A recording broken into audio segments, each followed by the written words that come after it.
Hello అండి, అందరూ ఎలా ఉన్నారు? ఈసారి అయితే గ్యాప్ అయితే తీసుకోలా. యూట్యూబ్ వాడే పనిష్మెంట్ ఇచ్చాడనమాట. నేను సంక్రాంతికి కోడి పందాల వీడియో అని పెట్టాను, కానీ కోడి పందెం కూడా చూపిలేదు. ఒకసారి కాపీరైట్స్ పడింది, అప్పుడు మూసుకొని కూర్చోవచ్చు కదా, అయినా నేను మాట వినలేదు, మళ్ళీ అప్లోడ్ చేశాను. అందుకని మళ్ళీ కాపీరైట్ పడి ఇంకా 1 వీక్ దాకా వీడియోస్ అప్లోడ్ చేయడానికి లేదని చెప్పి అయితే చెప్పాడనమాట. ఇక్కడైతే ఇది రథసప్తమి రోజు. నా హెల్త్ కూడా బాగాలేదనమాట. 1 వీక్ నుంచి ఫుల్ ఫీవర్, కోల్డ్, కాఫ్, గొంతు కూడా చూసారా, అసలు గొంతు అయితే ఇంకా రావట్లేదన్నమాట.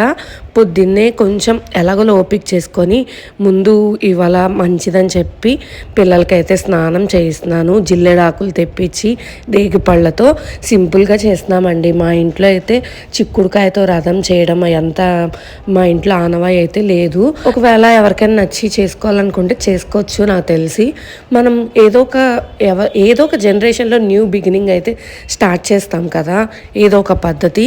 అన్ని పాత పద్ధతులే పర్ఫెక్ట్గా అయితే ఫాలో అవ్వం కదా, అందుకని ఎవరో ఒకళ్ళు న్యూ స్టార్ట్ అయితే చెయ్యొచ్చని నా ఉద్దేశం. ఒకవేళ అంతగా సెంటిమెంట్ ఉంటే మన పద్ధతుల్లో మనం చేసుకుంటాం, అంతే అన్నమాట. ఎన్నో చేంజెస్ జరుగుతూ ఉన్నాయి. జనరేషన్ మారే కొద్దీ, రోజులు మారే కొద్దీ కొత్త అలవాట్లు, కొత్త అలాగే కొన్ని చేంజెస్ పూజలో చేయడానికి మాత్రం భయపడతాం. అదేంటో నాకు తెలీదు. Anyways, happy Rathasaptami. Ignore my voice అబ్బా, ఇప్పటికీ కొంచెం హెల్త్ అయితే ఓకేగా ఉంది.